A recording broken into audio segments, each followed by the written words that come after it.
Hi, it's me, Michael. I'm back and I'm talking about modes again. I had no idea that my last video on modes would get so much attention, which was nice. But along with that also came a number of comments that made me realise that maybe I'd glossed over a few sections, missed a few points, maybe hadn't explained myself very well. So I want to respond with a part 2 video that hopefully clear up some of those points. I also had a number of people asking about a chart that I could make that would show what modes and scales can be used over what chords. So I've done that, and I'll talk a little bit about that too.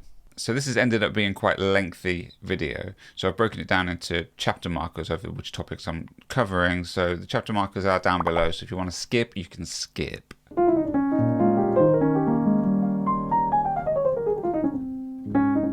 Point number 1, why even bother with modes at all? Let me say this.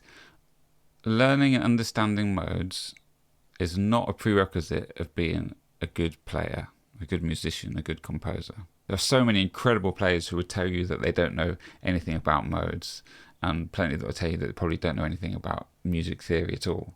Now, in the comments of the last video, I had a few people sort of poo-pooing the whole premise of modes, which isn't something that I completely disagree with, if I'm honest. So I'll touch on a few points as to why I might agree and disagree.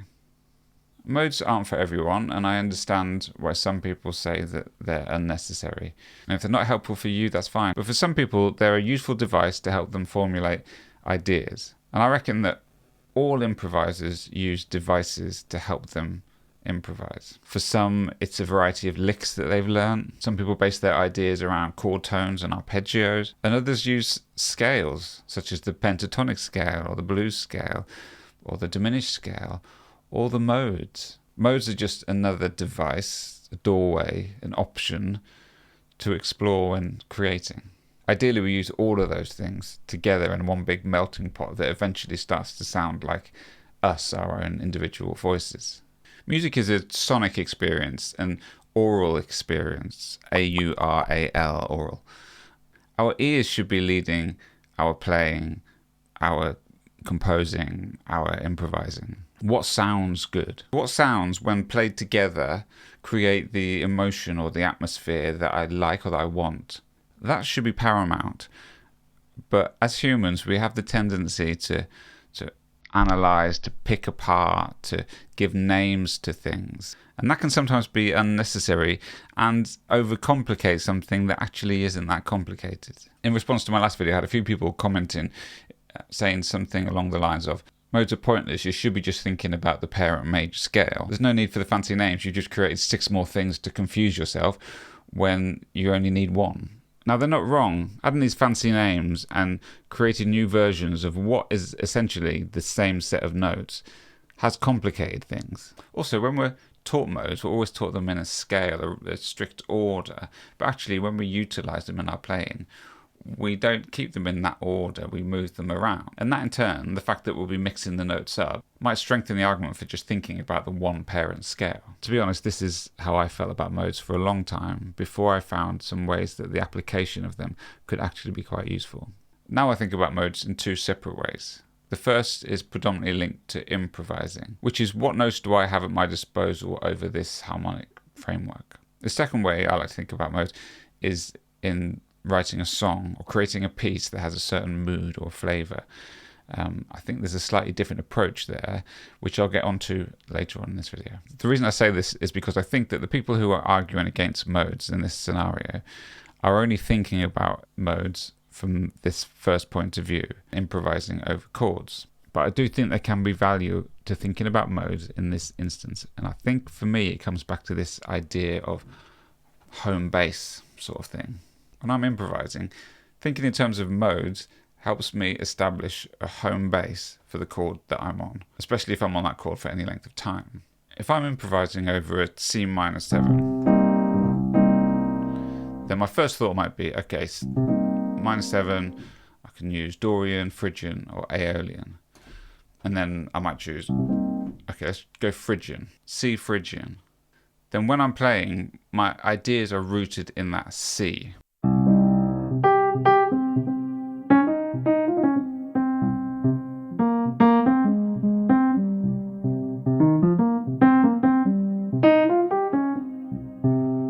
keep coming back to that C.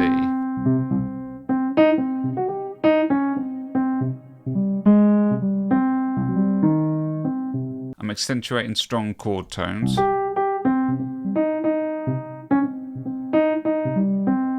And I can accentuate certain notes that emphasize the Phrygian sound.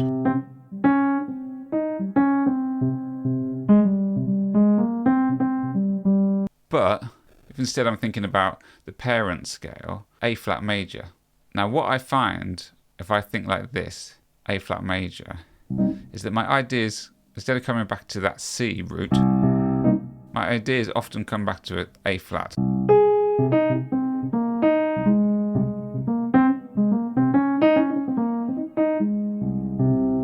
But that A flat, it doesn't feel like home on a C minor 7 chord. But if my ideas keep coming back to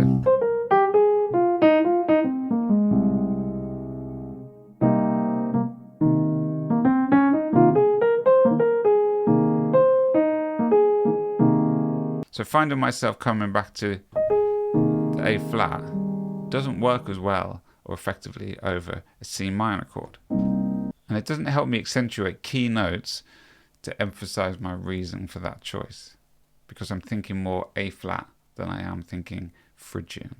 And also, a normal major scale, if I'm thinking Ionian, my fourth is normally in a void note. It's a note that I don't want to hang on really.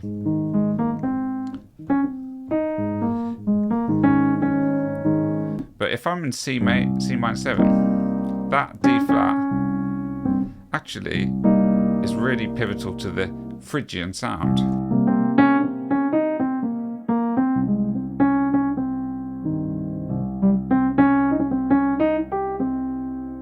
So I don't want to avoid it. Does that make sense? Can you see my reasoning there? Yes, you don't need to know your modes, and you can just think about the parent scale, as we're all just using the same notes anyway. But by thinking about modes, it can help you root your ideas and lines in the home base of the chord that you're on. Convinced? Or agree to disagree?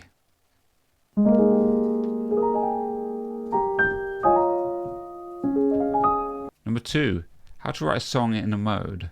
Earlier I touched on the idea of writing a song within a mode and how that's another application of mode theory. I didn't really touch on this in my last video, so here's a bit more of an explanation. To me, the fundamental thing about modes and mode application keeps coming back to this home base idea. One of the comments on my last video emphasized this. Shout out to Yin over Yan 4246 who wrote this. It's always about the root note, the root of the scale.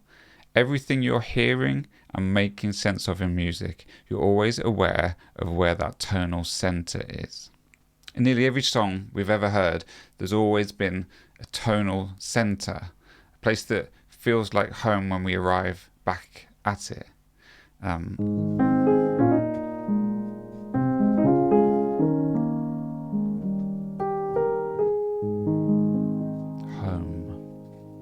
That's not to say that the tonal center of a song can't change within a piece of music though. That's modulation. When you move from one key center to another key center within the song, that has a new home base. Okay, but how does this apply to modes? How can I write a modal song?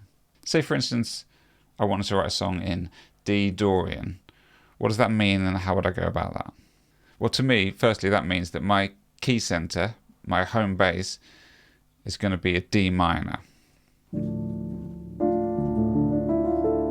So if I'm composing, I'm going to start with a D minor, and the notes that I'm going to use for my melody are going to come from the D Dorian scale. Got a major second, a flat 3, 4, 5, natural 6, flat 7, and the root again. And the chords from the D Dorian scale are D minor, E minor, F major, G major, A minor, B diminished, and C major.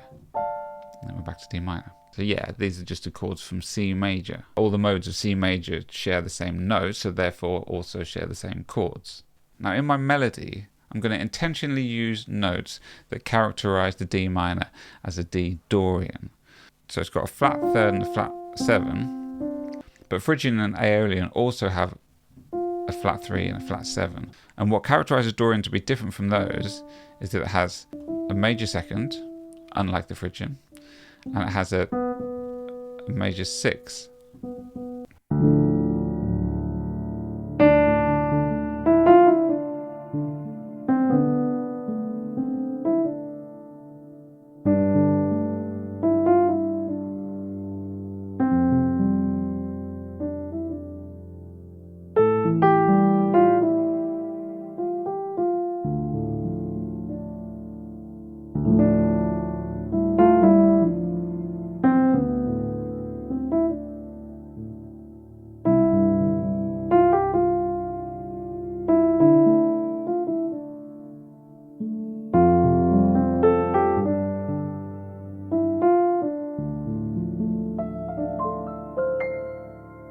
A piece in D Dorian. So hopefully in that you can feel that D minor is home. So when we've come away, when we come back to the D minor, it feels like home. Often you'll find songs that are written in modes like this don't actually stay in that mode for the whole song. You'll find that in the chorus they'll move to something that's a bit lighter maybe. Often it changes to the Ionian or the major scale to bring some sort of relief from the discomfort of the verses. And that's a good way to use this device. If the verses are based in a darker mode, then the impact of moving to a lighter mode for the chorus can impact and accentuate the mood of the song. Right, I hope that's clearly explained a way of thinking about writing a song in a mode. Moving on. Number 3, what modes for what chords? And finally, this one's here because I didn't really do a very good job in my last video.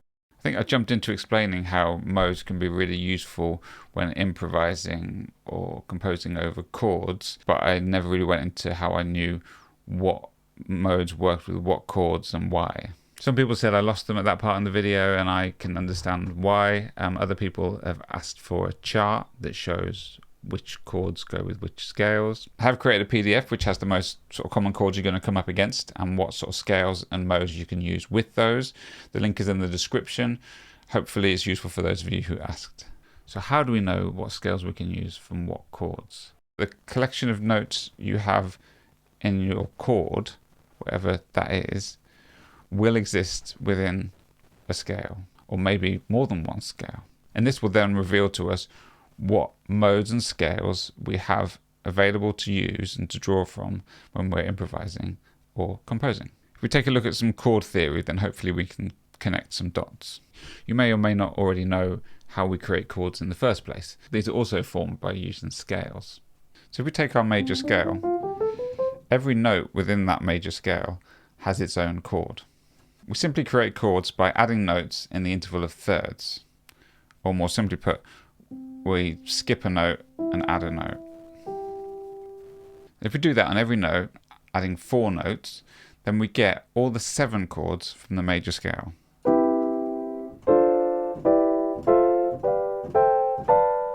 And what we have is 2 major 7 chords, the first chord and the 4th chord, the major 7 chords. We have 3 minor 7 chords, the 2nd, the 3rd, and the 6th chord. And then we have 1 dominant 7 chord, the 5th, and we have 1 half diminished chord, or minor 7 flat 5. Now these link up to our modes. If we put our mode names underneath our chords, we can see that a major 7 chord could be either Ionian scale or a Lydian scale.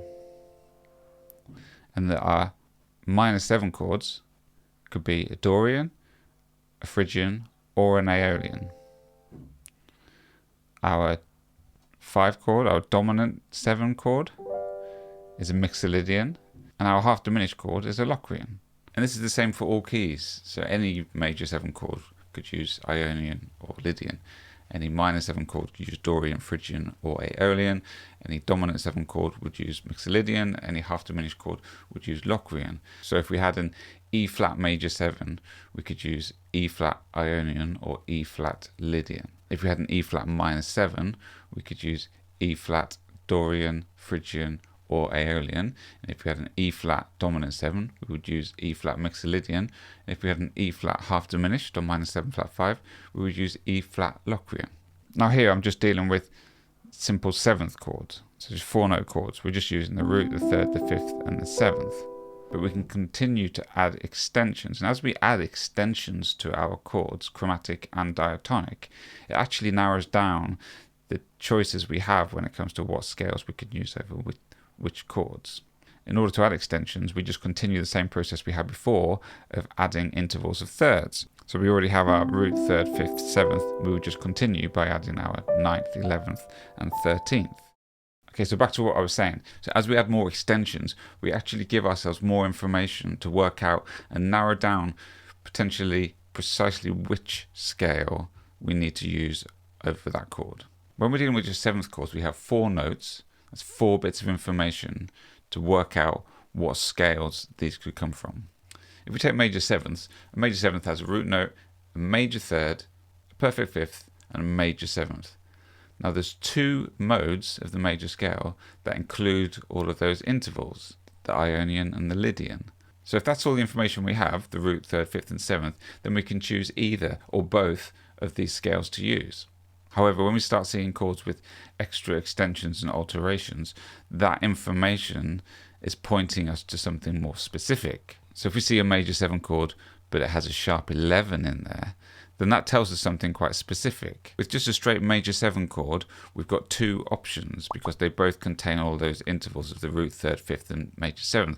But the sharp 11 or the sharp 4, they're both the same thing, that isn't included in both of those scales. So that extra bit of information, that sharp 11, tells me that the major 7 sharp 11 functions as a 4 chord, and we should therefore use the 4th mode of the major scale to improvise with. So when we start seeing these more complex chords, that's usually what they're doing too. They're pointing us to a more specific mode or scale. And most chords that have chromatic extensions and alterations won't be linked to modes from the major scale. They'll be linked to modes from the melodic minor scale or the harmonic minor scale or the diminished scale, etc. So in the same way that you've probably previously learned that the 7th mode of the major scale is Locrian, you're going to want to learn that the 7th mode of the melodic minor scale is the altered scale and can be used over an altered chord, or a 7 with a sharp 9 and a sharp 5, or any 7 chord that might include a flat 9 or a sharp 9 or a flat 5 or a flat 13, because the intervals in those chord tones can be found in that scale. Get it? In jazz harmony, the melodic minor scale is used frequently, so you'll often see chords with the extensions written that specifically place that chord within the parent scale of the melodic minor.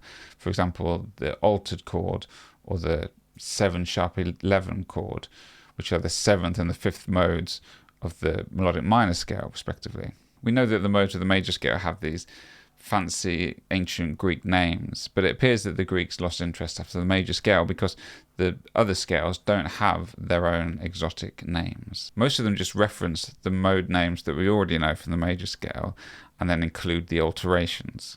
For example, the 2nd mode of the melodic minor scale is called the Dorian flat 2. So it's the same as the Dorian scale, but the 2nd note is flattened. Let me add, within the context of jazz performance and some other styles to some extent, there'll be loads of times when you're faced with just a simple 7th chord, and you have the freedom in that moment within that style to add some sauce. A dominant 7th chord is a prime example of that. Anytime you see just a plain dominant 7th chord, you've got permission to add some of that chromatic harmony, to take it wherever you want. Like anything in music, use your ears. Decide what sounds good and appropriate. You know, there might be certain chord types that you want to avoid using behind a singer, for example. So be sensitive to the situation that you're in. So learning what type of complex chords live in what parent scale will equip you for the times that you come across more complex chords. Don't let this scare you off though. I found in the playing that I do that a few of these chords crop up regularly, but there's lots that you never see at all. So if you're playing regularly and applying this, you'll soon get to grips with those common chords and the related modes. Hopefully that explains a bit better what I sort of skipped over in the last video. Along with this point, I had another comment that said, what informs your decision making? My assumption is that they're asking, how do you choose which mode or chord to play when you have a few options? Now that's a good question, and I don't know if I've got a good answer. I think to some extent it depends on the scenario. Some mode and chord choices are quite safe and diatonic, and others are more crunchy, if you know what I mean. So the style of music will sometimes affect those choices, but also the dynamics within that section of a song. If you want a song or a solo to build in intensity, you might start off quite plain and sparse and use modes and chords that reflect that. And then as the intensity grows, you might choose chords that have more embellishment and chromatic harmony, and maybe use chords that create a bit more tension. So we can use our choice of scales and chords and their extensions to complement or reflect the mood of the song or the section of the song that we're in. Also, there's nowhere that says you can't combine two different things over the same chord. If you have one bar or two bars of the dominant chord, why not split it in half? And the first half is mixolydian and a bit more diatonic, and then the second half you use the altered scale to bring a bit more tension. Again, I think it comes down to listening and deciding what you like the sound of and what you think sounds good and appropriate.